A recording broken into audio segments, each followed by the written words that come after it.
Hari ini kita akan membahas tentang masa Islam di Indonesia bersama saya, Ajeng.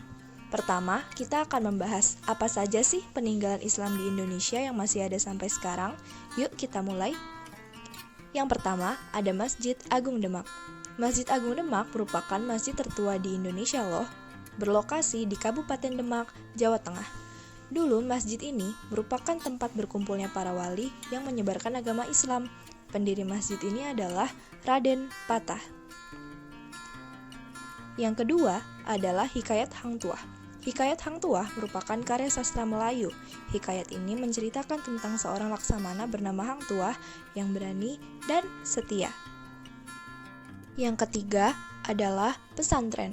Pesantren merupakan lembaga pendidikan Islam yang mengajarkan para santri mengaji dan sebagainya. Salah satu pesantren yang sangat terkenal di Indonesia adalah Pesantren Ampel Denta yang didirikan oleh Sunan Ampel. Dan masih ada banyak lagi peninggalan-peninggalan Islam yang ada di Indonesia. Selanjutnya kita akan membahas teori-teori tentang masuknya agama Islam ke Nusantara. Kita semua pasti bertanya-tanya, bagaimana cara agama Islam bisa masuk, diterima, dan berkembang di Indonesia sampai sekarang. Teori pertama adalah teori Gujarat.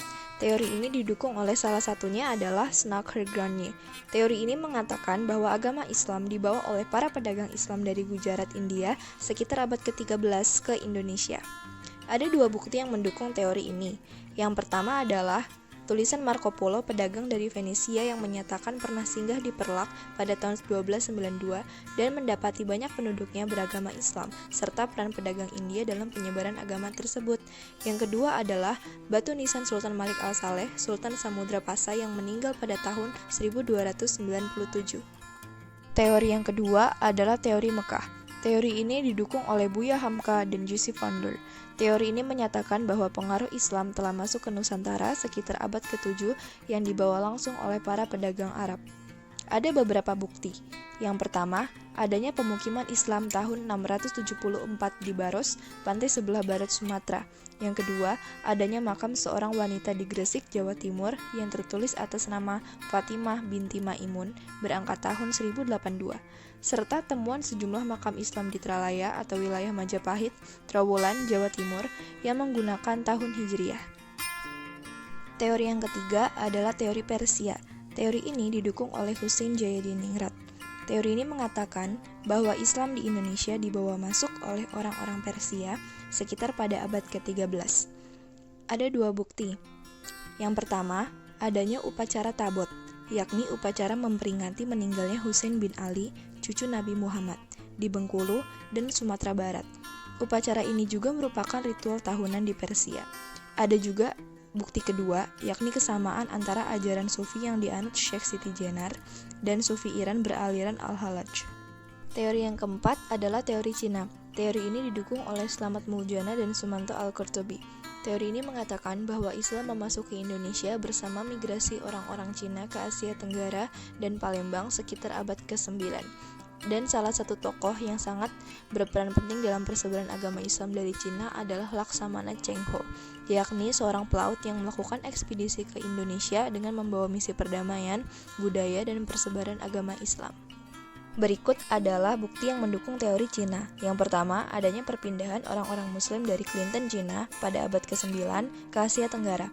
Lalu yang kedua, adanya masjid tua berarsitektur Cina di Jawa, salah satunya di Surabaya, Masjid Cheng Ho, yang didirikan untuk menghormati perjalanan dan perjuangan Laksamana Cheng Ho.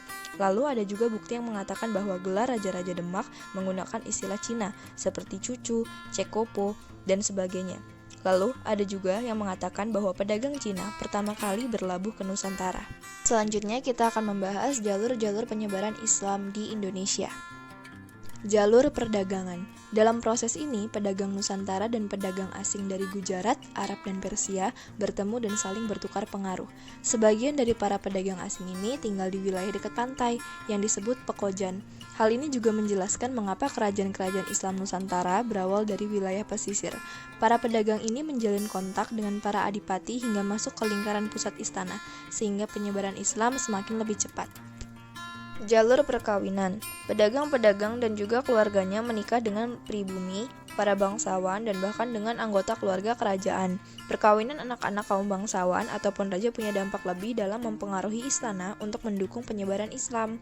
Contoh perkawinan antara putra-putri Kesultanan Islam adalah perkawinan antara Kartabumi dan Putri Campa. Saluran pendidikan. Perkembangan Islam yang semakin meluas mendorong munculnya para ulama dan mubalik. Para ulama dan mubalik ini mendirikan pondok-pondok pesantren di berbagai daerah. Salah satunya adalah pesantren Sunan Giri di Surabaya yang didirikan oleh Sunan Giri. Selain menjadi pendidik di pesantren, beberapa ulama atau kiai diminta menjadi penasehat agama atau guru bagi para bangsawan. Ajaran tasawuf. Ajaran tasawuf adalah ajaran ketuhanan yang telah bercampur dengan mistik atau hal-hal yang bersifat magis. Ahli-ahli tasawuf biasanya memiliki kekuatan magis dan keahlian dalam bidang pengobatan. Para ahli tasawuf biasanya memakai jubah yang terbuat dari wol. Ajaran tasawuf ini banyak dijumpai dalam cerita-cerita babat dan hikayat dari masyarakat setempat, terutama di tanah Jawa. Saluran dakwah. Tokoh yang sangat berperan penting dalam jalur ini adalah Wali Songo. Pertama, Sunan Gresik, yang datang ke Tanah Jawa tahun 1404 Masehi. Kedatangannya merupakan permulaan masuknya Islam ke Tanah Jawa. Kedua, Sunan Gunung Jati atau Syarif Hidayatullah. Pada masa pemerintahan Trenggana, ia dipindahkan ke Demak dan diangkat menjadi Panglima Perang.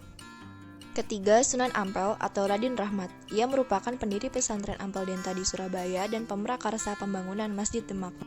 Keempat, Sunan Giri atau Raden Paku. Ia adalah pendiri pesantren Giri yang santrinya banyak berasal dari Maluku. Ia juga seorang seniman pencipta gending Jawa, Asmarandana, dan Pucung. Kelima, Sunan Bonang atau Raden Maulana Makdum Ibrahim. Ia adalah seorang seniman yang menciptakan gending Jawa, Bonang, dan Durma yang berasal dari Tuban. Keenam, Sunan Kudus atau Raden Jafar Syadik, seorang yang paham ilmu agama dan fikih. Cara berdakwahnya sedikit berbeda, yakni dengan memanfaatkan simbol-simbol Hindu-Buddha. Ketujuh, Sunan Kalijaga atau Raden Said. Dalam berdakwahnya, ia memanfaatkan media wayang yang sudah sangat dikenal masyarakat. Ia juga memperkenalkan tradisi sekaten. Kedelapan, Sunan Muria atau Raden Umar Said. Ia lebih suka tinggal dan menyebarkan agama Islam di daerah yang terpencil, dan banyak bergaul dengan rakyat jelata sambil mengajarkan keterampilan.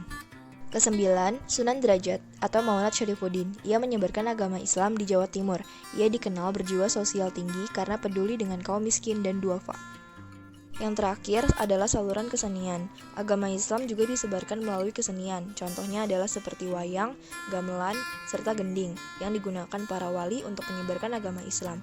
Tak hanya itu juga, seni sastra juga berkembang pesat seperti banyak buku tentang tasawuf, hikayat, dan babat. Mengapa Islam mudah diterima? Saya akan menjelaskan menurut pandangan saya.